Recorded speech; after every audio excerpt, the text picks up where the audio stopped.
Hey everybody, welcome to the Golf What's Juice up, guys? Podcast. Okay. Thanks for tuning in on Thursday. Happy Thursday. I'm just trying to finish Facebook stuff here real quick, but I hope everyone's having a great night. Thanks to everyone for tuning in. I'm Joe Calabro. That is Rich Capali. Rich, I have to finish this one sentence, so why don't you talk for like 2 minutes? How are you doing today? Another loss today for you? Congrats. No. My compadre here, Joe Calabro, is competing for a title at the Kirkbride Club Championship in his division on Sunday. So, I was not too mad at taking a loss today. Helping my boy find the right lines on the greens and the good drives and everything like that. So, not too bad of a loss today. Although I don't have a win this season, so that's disappointing. But what else, what's going on with you, Joe? We got a lot going on. I am yeah, okay. We're all set on Facebook. I wanted to share everything to pages, and we will get to some of the Facebook comments. I know they're already starting to fill up, but we'll let them fill up a little bit before we get to them. So a couple things that we just put up. Actually, two stories that I just put up within the last hour or so, I would say. I know, Rich, me and you talked about this briefly at the club after our golf round. Crystal Lake, according to the Rhode Department of Health, Crystal Lake was the only golf course in the state in full compliance with the COVID-19 restrictions. Out of 250 businesses, they were the only golf course on the list. I checked the list at least 4 times to make sure because it was pretty lengthy. Now, how many, what we don't know is how many golf courses were inspected and all that stuff. It's not clear. There were no golf courses that received compliance orders or anything like that, at least that I saw. Obviously, as we reported, what was it, a couple of weeks ago, Fairlawn Golf Club was ordered to close their bar area for not complying, and also Alpine and Wannamoisett have had COVID-19 cases over the last 2 months or so, and so they've had to temporarily close down and fix their fixed. I mean, there's nothing they could have done. It's not their fault, but they've had to make changes. So that was the big story that we just put up about an hour ago. Crystal Lake is the only golf course that had 100% compliance out of 250 businesses, and that was for the week of August 10th to the 16th. So that was the last week or so that they were inspected. I keep on saying investigated. They weren't investigated. Obviously, they were just inspected. But so that was one story that we just put up. The other story that I just put up with a video, and you can check it out on our Golf News RI page. It was today was the Kirkbride Women's Club Championship, and this is going to seem like a Kirkbride centric show. And if it seems that way, that's because it kind of is. It's just the way the schedule falls. We try to cover all the courses and all the things. And this just happens to be Kirkbride week. It wasn't really planned that way. It's kind of how it fell. But the Kirkbride Women's Club Championship was this morning between Kylie Eaton and Jordan Vries. It was the second straight year in which the two played. And Kylie Eaton won the match today. She was 1 down after 9, as me and Rich both watched parts of the match, and Jordan Vries made that unbelievable putt for birdie on 9 to go 1 up, and Kylie ended up coming back. And so Kylie Eaton's back-to-back winners, back-to-back champion. She retains the parking spot. The problem is she's only 15 and she still can't drive. So her father gets to use the parking spot for another year. For the record, Jordan Vries is only 14 years old, and I think these two. It was fun. It was really fun to watch.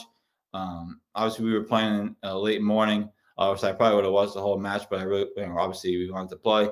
But there's really a battle of two rising stars in women's golf in Rhode Island and in New England. As I mentioned, as I wrote in the article, Kylie made the RI Women's Amateur semifinals earlier this year. She lost to Gianna Papa in a heartbreaker, and Jordan Vries won the Women's Net Amateur title. She beat Brad Faxon's mother, Eileen Faxon, for the championship. She had to give Eileen 8 strokes. in that match. So two rising stars, they're going to be battling for years and years to come, whether it's at Kirkbride or hopefully on bigger stages than Kirkbride. They both have the potential to get there. And so that was so congrats to Kylie. Again, she has to retain the parking spot. And she retains it for another 2 or 3 years. She might be able to actually use it. But I know, Rich, you watched some of the matches today with me. I know that you were really impressed with what you saw. Do you want to just weigh in on? I mean, it was pretty unbelievable golf. It was pretty cool to watch. Yeah, absolutely.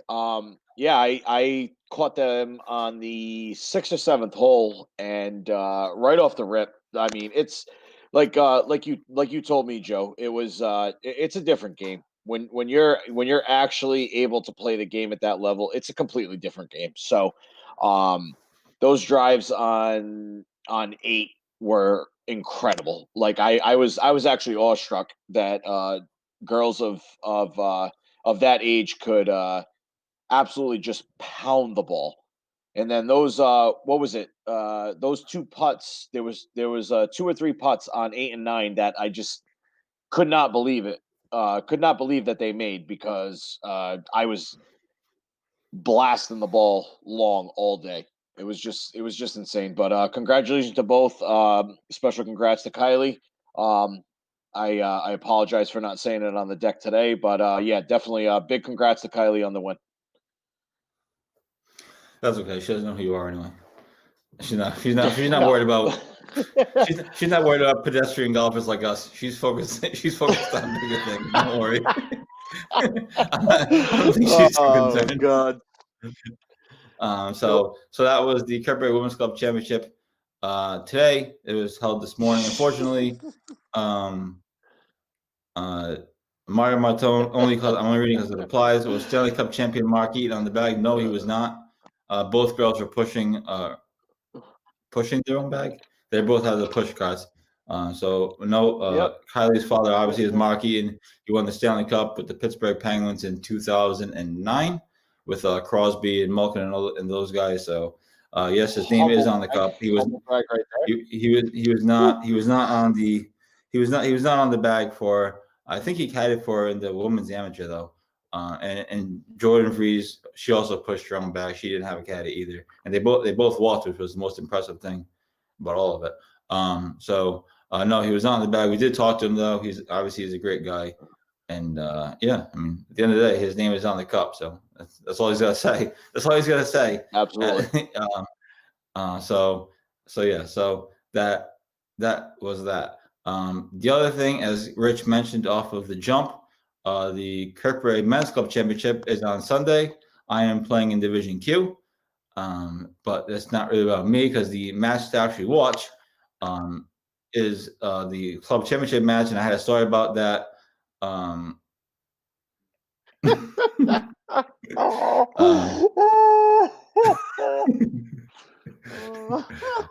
Yes. Anyways, Oh God. the match to watch on Sunday is obviously the club championship match. I had a story about it earlier this week. Mike Hamilton versus Ty McCormick. As I said, it's really a battle of two RI heavyweights. McCormick obviously won the Raleigh Amateur back in 2005, and he made a deep run this year in the tournament.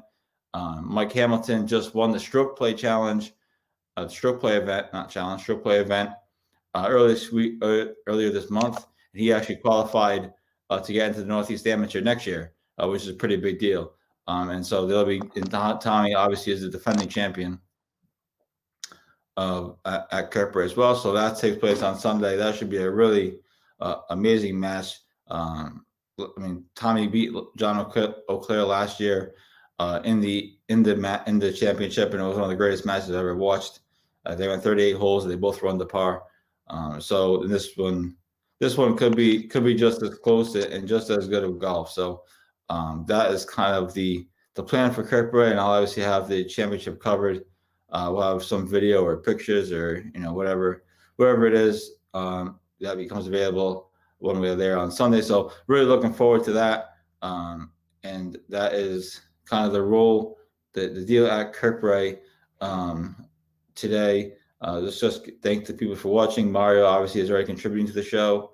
I had a lot of club twirls today, Mario. Thank you. Hopefully, you'll have a lot more on Sunday. Thank you for watching. Mother, thank you for watching. Steve, thank you for watching. Caitlin Allen Hey, and Tina Joe. Signori, thank you for watching. Do we know them? And then Joe, obviously, pump What's up? let me pump your times for a little bit, brother.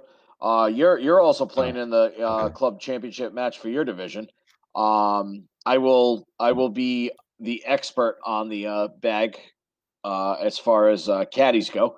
But yeah, I just wanted to pump your tires a little bit and say that you had a good 3 matches. I can't believe that you were smoking these guys. You're absolutely smoking everything right now. So just want to say a big congratulations to you, and hopefully we'll be celebrating on Sunday.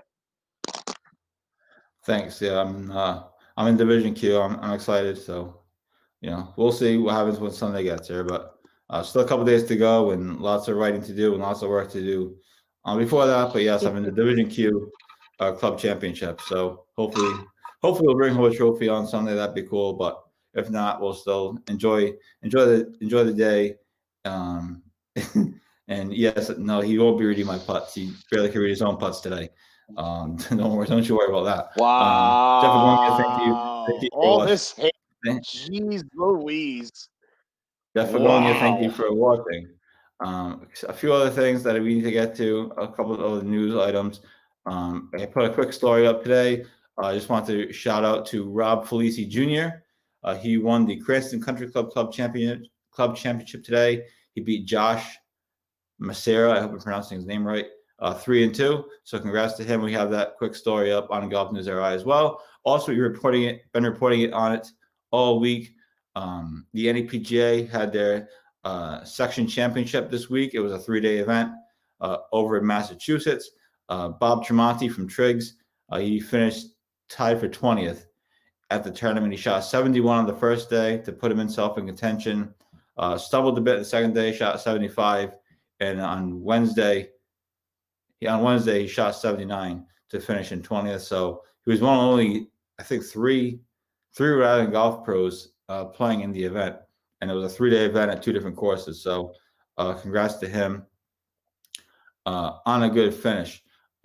We also highlighted, there's actually a handful of clubs this weekend having live music events. And the Senators are playing at Harbor Lights. And Rich said you were thinking about going to that. I know if you are going to that, you'll either hopefully have some video or pictures, or maybe we can go live from the Facebook page and we can do some sort of coverage for that. That'd be really cool.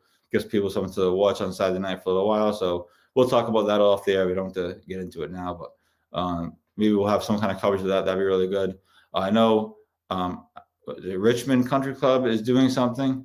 They have live music this week, and Rich, you can talk about it. I'm going to put a story up on it for tomorrow. King's Crossing, your place, has live music again on Friday. Do you want to hit on that real quick?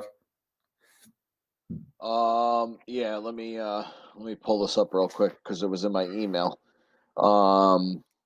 This is another one of the clubs that are trying to get back to some sort of normal time in this actual crappy time. So Joe, if you want to talk real quick, I got to find the email. I'm not really sure of the band that's actually playing. So okay, hold on.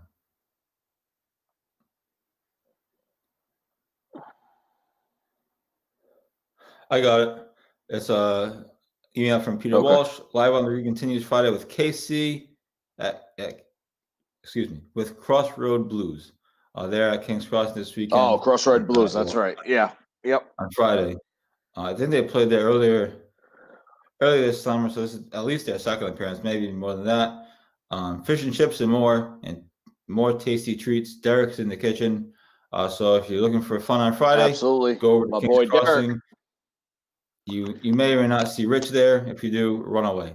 But so there's King's Crossing, there's Richmond, and there is Harbor Lights, which is a big one, obviously, and they have the Senators. So that's on Saturday night.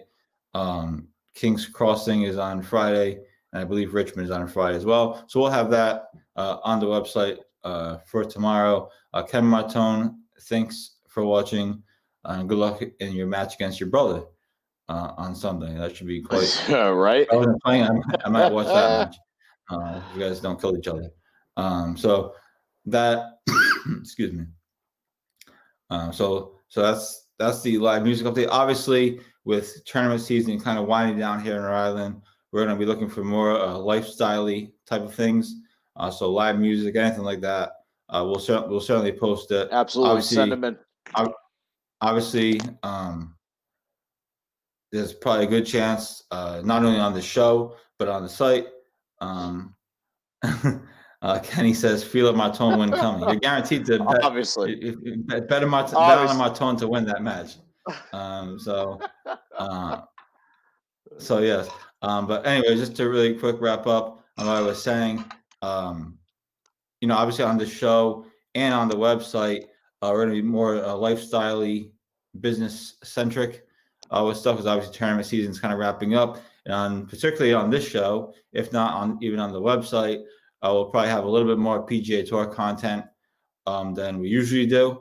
Obviously, because that's going to keep going. We still have 2 more playoff events. We have the U.S. Open in September at Winged Foot, and then we obviously have the Masters, which is a ways away, obviously, but that's in November. So we'll hit on that's a lot of my birthday week, baby. Stuff. Let's go. Yeah. So just make sure you're not drunk for the Golf Dudes episode that Thursday night, okay? So yes, but anyway, we're gonna have more PGA Tour content, other things as well. I'm working on a few other cool things, whether it's fitness tips with my buddy Dominic Manelli, who's a physical therapist. We talked to him the other day through my little podcast show at the Turn yesterday afternoon. If you missed it, I'm not sure what you were doing, so a couple of cool things planned, but obviously we'll be a little more PGA Tour centric and other things as the kind of the weeks and the months go on. So and Rich is the PGA Tour guy, so he's pretty much going to be running the shows, and I'm pretty much taking time off. No, I'm just kidding. So that is where we are with that. So that's kind of it wasn't a crazy week. Like I said, tournament season's winding down here in the state, and just in general. We have club championships this week at Kirkbride on Sunday, and so we'll have some coverage of that. And then next week is really, for the most part, my last competitive tournament of the season is a Stan Bluke, and I'll have more on that next week. I'm going to write a tribute to Stan Bluke, who just returned to Rhode Island earlier this week after being down in Florida for most of the time. So I'll have more on that next week, a little tribute to Stan, and some coverage of the Stan Bluke tournament. And hopefully I have more club twirls in that tournament as well, but one tournament at a time. So that's kind of what I have. Also, I mean, like we did last week, one thing that maybe we'll look to do is kind of incorporate more sports talk into the show. If not, we'll do a separate show on it, just because obviously people are watching other things as well. The Bruins and the Celtics seemingly to roll on, so maybe we'll incorporate those couple minutes in the show. Not that we're doing a whole show on it, but we can incorporate that as well. Like I said, obviously people are watching other things, and we're sports fans as much as anybody. So we'll look to do that too, and look to do some other cool things. Actually, next week, real quick, just to tease. I know Rich and I have a long list of PGA Tour things that we want to hit on, some news and other things. Next week, Allison Paik is coming on the show. So I'm really excited to talk to her before she heads out to Columbia. Obviously, she just won the women's amateur, the Massachusetts women's amateur last week. And so we're excited to talk to her, but that's coming on next week. I'll have a preview of that as well, obviously, for next week, but we're really looking forward to having her on the show. She's really had a heck of a summer. No, Rich did not give us me to wear shorts on Sunday. That's not going to happen. I just saw that. Shorts. I have not worn shorts all year, all of the practice, and I'm not going to wear shorts on Championship Sunday. It's going to be Sunday red. I already have it picked out. I might even put together a little teaser trailer on Saturday. If I go up to Kirkbride tomorrow and get some footage, some cool things, kind of a hype video. I'm getting pretty good at this editing thing, so I'm actually might do it. But yeah, no, not wearing shorts on Sunday. But Rich is caddying for me. I told him he has 2 goals: 1, to drink, and 2, to not read my putts. Just kidding. Hey, Mario, yeah, so, Mario, I don't have enough polarized sunglasses to deflect the whiteness on Joe's legs. So no, he will not be wearing shorts. But we will be in matching Sunday red as Tiger Woods always has it. So yeah, that's that. Oh God, yeah. So my mother says, "Great, thank you, mother." So that's kind of. So I just wanted to tease that a big show next week, God. and so yeah, obviously we have a lot of PGA Tour stuff to get to. Rich has a lot of PGA Tour stuff to get to. We're both looking like we're getting a little bit dark here. I have to work on the lighting situation in the Golf News RI headquarters, but like I said, it's under development. Anyways, PGA Tour, Northern Trust kicked off today at TBC Boston. Obviously, no fans. Golf News RI did apply for press credentials, but due to COVID-19, we weren't able to get them. So that was disappointing, but I thought there'd be a chance, especially since they gave NBC 10 press credentials. If you watch Joe Kayada's Facebook page. But I love Joe Kayada. I'm not crapping on Joe Kayada, but I'm just saying. But anyway, that's all right.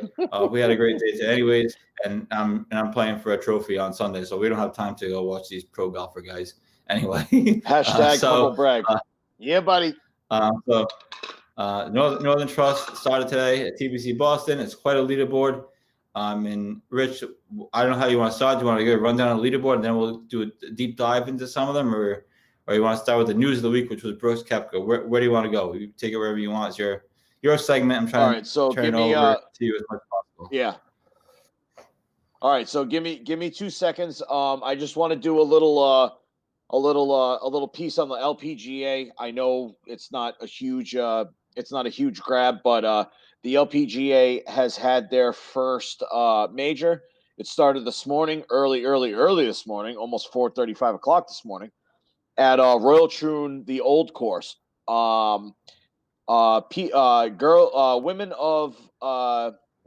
Women that we've heard of.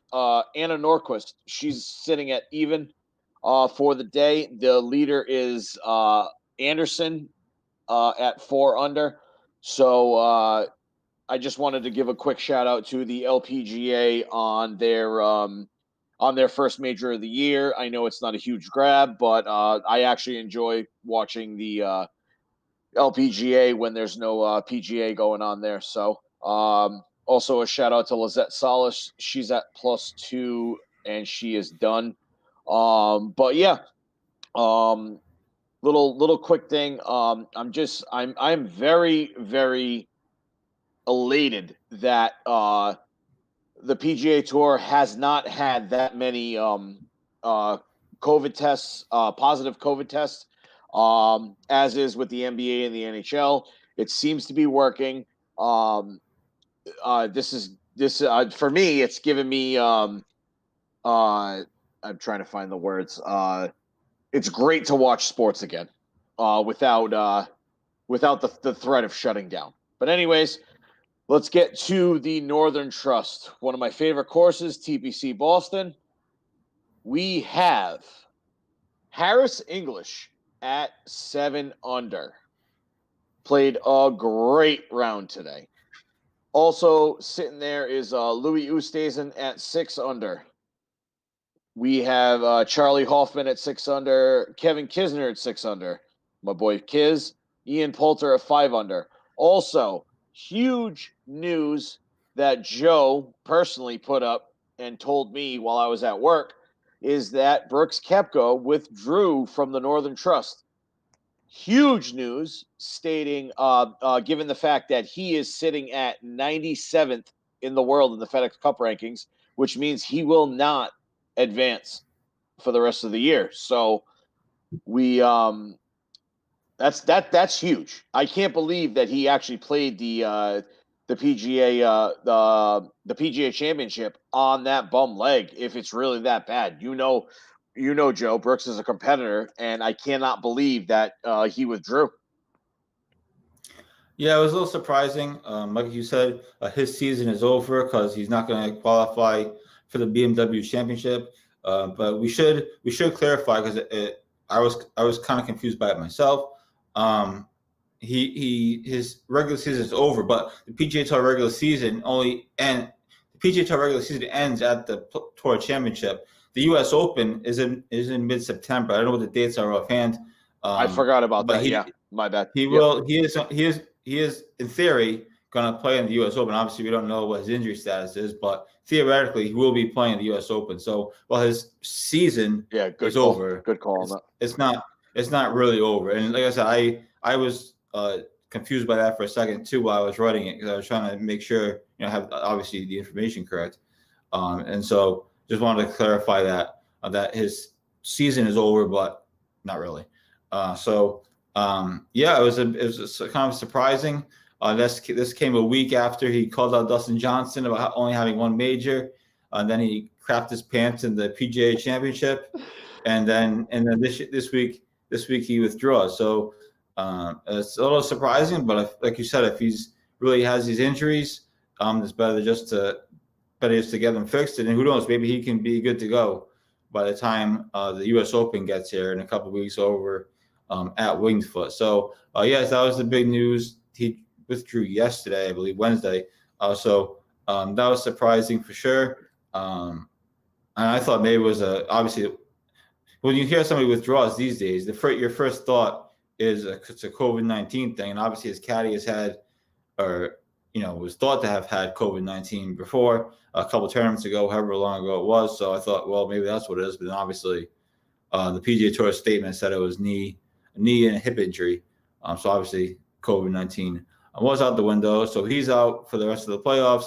Certainly you have to think that it opens the door for other guys like maybe a DJ, a Rory, maybe even a Tiger, whatever, to have a chance to compete. So that was the big news out of it today. Ryan Moore withdrew from the tournament.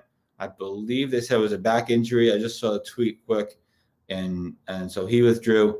Yeah, guys are tiring out, and maybe they're not quite in shape for this home stretch. But I'm not sure what Ryan Moore's FedEx Cup status is. So I'm not sure if withdrawing ends his season or not. That wasn't made clear. But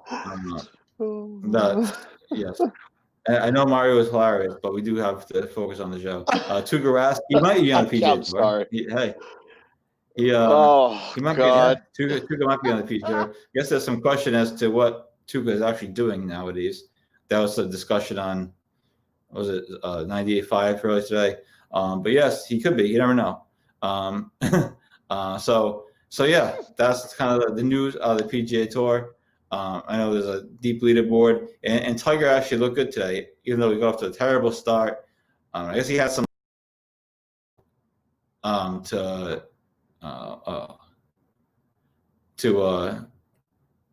cool it down. So that was kind of crazy. I'm not sure if we're like losing signal here or what is going on. But yeah, lots going on the PGA Tour. Rich, do you want to do betting odds, or do you have odds? Do you have some bets for the people going forward? Yeah, let me pull them up real quick.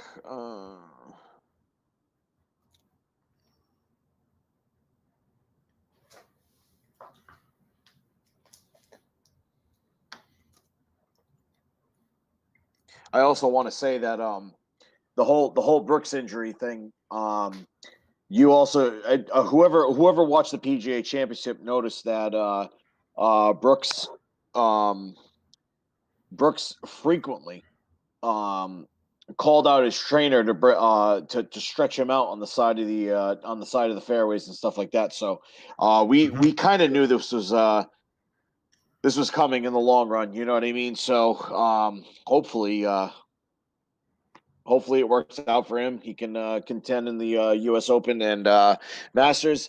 I always love a ball buster. Obviously, I am a ball buster. So I'd like to see Brooks to contend for the Masters of the U.S. Open again. So, all right. Mhm. So we got her as it stands today. We got Harris English at plus 1,200, which is a great bet because he's playing some great golf. Also, we got Matthew Wolf, Oklahoma State Cowboy, at plus 1,200. Also, Daniel Berger at plus 1,400. So Harris English to place in the top 5 is plus 300. Matthew Wolf is also the plus 300 to place in the top five. Top 5. What do we else we got? We got Justin Thomas to place to win is plus 1,400, which is not a bad bet given the fact that Justin Thomas plays TPC Boston really well. Also, Dustin Johnson's at plus 1,600. Obviously, we know Dustin Johnson can pound the ball, so that's always a good thing. TPC has a lot of long holes that you can drive on. My boy Kevin Kisner at plus 1,800. Kiz doesn't like the long treacherous golf courses, but TPC Boston plays to his game. That might be actually a sleeper bet that I might take actually. So other ones include Xander Schauffele at 1,800, also with Kisner. Tommy Fleetwood. Tommy Fleetwood's been playing really, really, really good the past couple of weeks. He's at plus 2,000, and Adam Scott is also at plus 2,000. Notable mention is Rory at plus 2,200, who has won there before, so that might not be a sneaky sleeper bet as we sit. So that's all I got for the degenerate gambling corner. Yeah, so some good odds there. Obviously, these are as of today. They could change, tomorrow or whatever. So obviously, check the odds before you make any bets. Obviously, because you never know. But that is that. Those are the odds. Mario says Hoffman and Berger. I'm not sure who. Oh, Charlie Hoffman. Sorry, and give me the gooch. Charlie So do. Hoffman, I'm not yeah, sure. and Daniel Berger. Yeah, Give me the gooch. I'm not. I'm not. Taylor Gooch. I'm not. Let's go. I'm not sure. I'm not sure what that is. That a person? Is it really? Huh. Yeah. He's a golfer. Okay. His name's Taylor Gooch.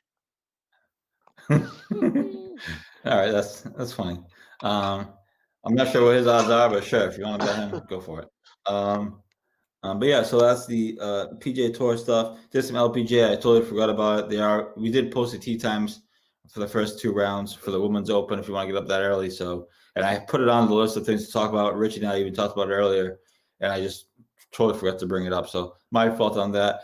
Tina Signori, thanks for watching. I thanked you earlier. I don't know if she must have got bored with us and logged back in. So thanks for logging back in. Corey Yeah, Martone, right. thanks for watching. Do we have all 3 Martone brothers watching? That'd be something. Right. That's they insane. as they all play each other. Good Well, luck. 2 of them play Good each luck on other on Sunday, boys. Sunday. I wonder who Mario's rooting for. Do you think he has a rooting interest between Kenny I don't and know, Corey? man. That might be. That's a divided house right there, man. Jesus. Thankfully, none of them live together anymore. They all moved out and are on their own. So there's divided multiple Imagine houses. Thanksgiving dinner's not going to be a good time. So it's water. What's just to go back to Koepka for a minute because he's such a lightning rod of a player with trash talk. What do you think of his trash talk? Is that something that you kind of like as a competitor? Do but as a golfer, do you like his sort of? I mean, it's not really like Michael Jordan-esque trash talk. I mean, but he does talk a little trash. I actually kind of like it. I think there needs to be more hatred in sports, generally speaking. Now, none of these guys, all these guys are friends. But what's your thought on it as it pertains to golf? Because I think it's an interesting topic, and it's not going away. Yeah. So my whole thing is that I mean, obviously, it's not to the level of the PGA Tour, but my foursome that I play with on Sundays is savage. My brother-in-law, my dad, me, we absolutely shred each other. I think that the trash talk is fantastic to an extent.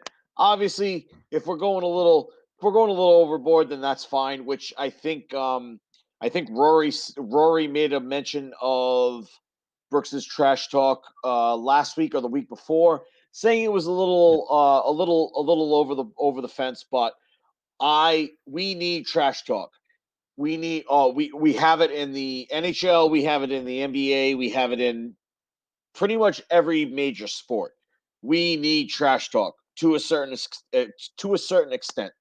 I thrive off of it. You know, I miss a putt. My dad says, "Nice putt, Nancy." I'm all fired up. I blast a drive 300 yards. It might be in the woods, but whatever. It's fine. I outdrove him. But anyways, we need more trash talk in golf. I love it. I wish everybody else would do it. Tiger back in the day used to humbly trash talk everybody, and nobody understood it until just recently. We need more trash talk. I love it. Yeah, I enjoy it.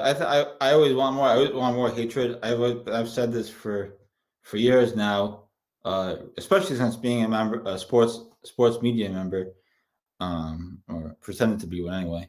I always want trash talk. I want guys to say stupid things. I want coaches to say something stupid. You know, I want Ed Cooley to call out his players, so he does once in a while, or call out the fans, or whatever. Because as a writer, as a media member, I want that. Right? I want there to be controversy. I root for controversy. I hope there's tons of controversy in Patriots training camp.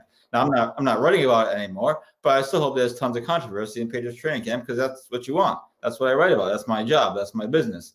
So for me, I love the trash talk. It draws headlines. It's a great afternoon piece to put up. If somebody calls out somebody, Rory calling up, kind of slapping back at Brooks Koepka. I believe he said it after the PGA Championship was over. I think it was his closing press conference. I'm not 100% sure, but he obviously, like you said, he did say something. So I enjoy it, man. I enjoy the trash talk. Obviously, you know, there's a line somewhere. Obviously, you don't want to, you want people to go over the line, but these guys usually don't. They usually, especially golfers, they usually pretty good at it. So I enjoy trash talk. I enjoy when Brooks Koepka does it. I wish more guys would do it. I enjoy that Brooks Koepka says that he doesn't really have any friends on tour, and that he has enough friends that he doesn't need the PGA Tour. That's what I'm saying. The humble trash talk is fantastic. He's like what's it called? Sending out the trash talk in like code. And then everybody's like, "Oh, it's okay, whatever." And then we look at it like 2 days later and we're like, "Holy crap, he was talking shit." It's amazing. I love his trash talk game. It's amazing. Yeah, so like I said, and again, maybe I look at it differently, because I was in the media, and it was kind of my job depended on it. So like I said, maybe I look at it differently, but I enjoy it. I think it's great, and I hope that it continues. Football News RI, secret is out. No, there's no Football News RI. We're not coming with Football News RI. No one would read it. Mario Martone was suggesting Football News RI. No one's going to read that. I mean, it'd be as much fun as it would be. And I was like, what the hell? we know Football News RI. That would not work. My mother logged back in, so thank her for watching. A few minutes left here on the show. What other PGA Tour things are going on? Today the Tiger bring up about the old Scotty. It looked like he brought the old Scotty Cameron back. So he switched back. Yeah, he did. Switched back after his play was a disaster at the PGA Championship. So that's kind of interesting to watch going forward.